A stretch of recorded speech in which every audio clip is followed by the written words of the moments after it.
What's up, Immortals? It's your Commissioner with another edition of Commissioner's Corner.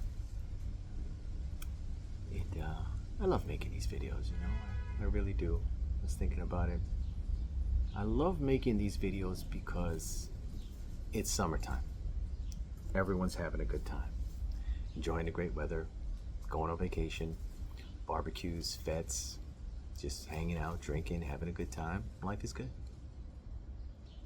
And then, here I come, descending upon you and your life like the angel of death, bringing nothing but pain and stress. I get teary-eyed when I think about it. And here I am in your life from now, August, until the end of the fantasy football season. And it warms my heart to know that we are once again united in this brotherhood to play this sport we love so much. So, all jokes aside, I want to thank you all for returning for another season of Immortals Fantasy Football. I want to welcome our newest manager, Jermaine. Welcome. And of course, we all had to say goodbye to a longtime fellow manager and friend of ours who decided to retire from season-long fantasy, probably because of the reasons I mentioned at the beginning of this video, come to think about it. Hey, it's all good. He's still a friend of the league, and one thing we had discussed last season was expanding, going from 12 to 14 managers. So now, given the changes that recently happened with Hayden leaving and Jermaine joining, I think we'll put that on hold at least for another season before we bring that up again in a discussion. So no expansion for now, possibly next season. We're going to stick to the format we have now. The IDP slot that I introduced last season, after much discussion, research, and data analysis, yeah, I be doing that shit, I found that it wasn't as impactful as I expected it to be. So what I will be doing is increasing the scoring of the IDP slot. So last season, the IDP slot was averaging 9 to 10 points per game for each team. I don't think that really did much. We might as well just have kept kickers. So what I'll do now this season is increase the scoring for the IDP slot, and hopefully it'll be more effective. Hopefully it'll get us 20 points plus per IDP slot, and I think that'll really make a dent. We will not be making any other roster changes. We will not be going to QBs. We will not be including another flex position. We won't be doing that this season. We're going to stick to what we have and increasing the scoring of the IDP slot. Also, last season I was rewarding return yardage for players. I'm getting rid of that because that didn't really do shit anyways. So I'll be getting rid of the return yardage. So rosters will stay the same. IDP scoring will go up. Return yardage will not be a thing for players. And that's about it as far as roster or / scoring changes. Draft day. Okay, so that's Friday, August 29th. That's happening at my place. As you can see the garage back here. I'll clean it up. I'll probably build a wrestling ring in here so that we can all... Actually, that's probably a bad idea because of insurance purposes. But, we'll hook it up like we did last season. It's going to be out here. This time we'll have some good shading. Actually, it's happening at night, so it should be nice and cool. Food and drinks are included. I'm not going to go too crazy because last year there was quite a bit of that left over. And I developed a little bit of a beer belly for 2 weeks after that. Yeah, that wasn't good. But anyways, feel free to bring additional things. The buy-in is $425.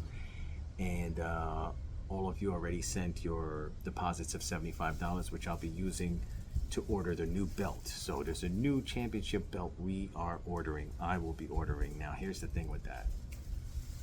I looked up the custom belt design thing online, and what I was trying to do was get a really fucking dope belt that had the dragon head engraved, like embossed, like a, like a real design.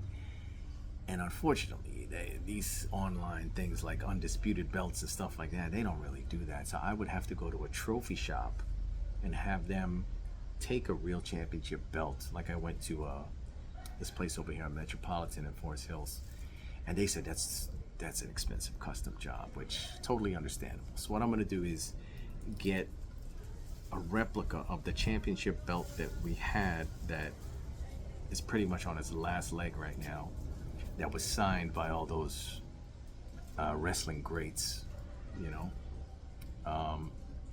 and I'm basically gonna do that. But what we can do is put the Immortals logo dragon head in the background as sort of like a shadow, and obviously get the lettering on it. So it's gonna be an official belt, though. It's not gonna be like those flimsy, league belts that you see people wearing. It's like, looks like it's made out of, plastic. I don't like those. So that's going to be ordered and hopefully gets here in time, which I'm assuming it will. It takes a couple of weeks. So thank you guys for sending the money for that. So that'll be taken care of. Diego, when you do show up to the draft, again, congratulations to Diego, who finally won the whole damn thing after leveraging and mortgaging every one of his players in every single trade. It was in every single conversation. Congrats. You definitely deserve it. And what I'm most happy about is that you have less draft picks and you will not have Jamar Chase. So yeah, not afraid to say that. But no, for real though, congrats. And we will have the coronation ceremony for the champ with the new belt.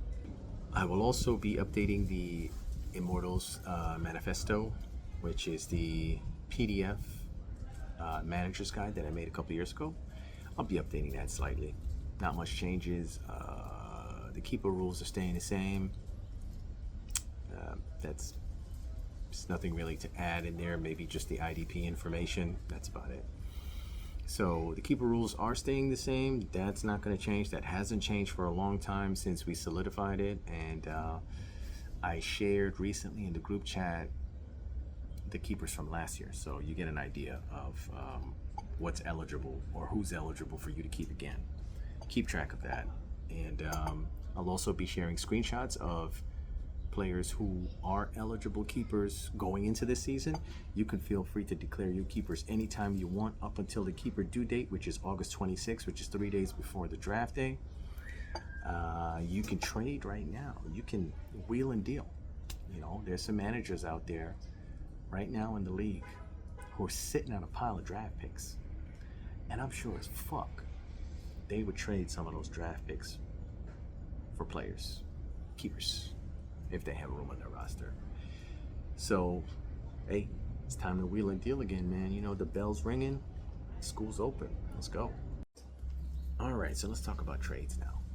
So last year we had the highest number of trades in this league ever.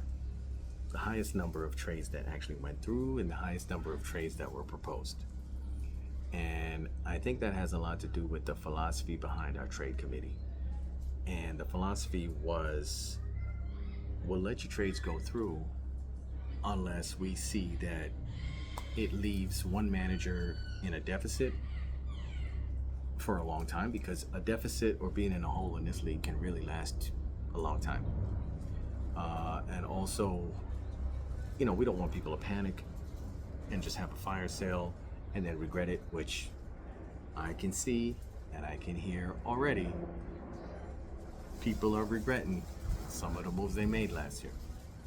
And again, I'll tell you guys, draft picks are way more valuable than you can ever imagine. And I think this season will show that. But anyways, going back to trades. So we used to have a trade committee of 3. Now it's a trade committee of 2. So it's myself and Troy.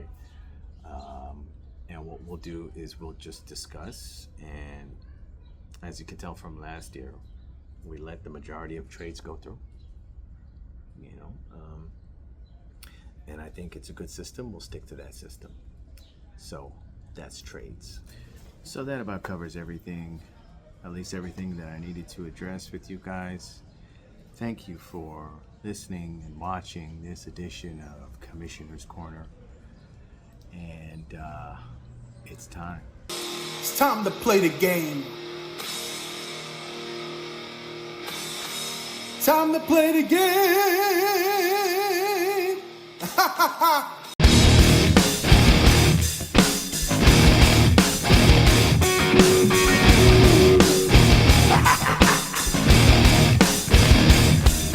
It's all about the game and how you play it. All about control. And if you can take it, it's all about you.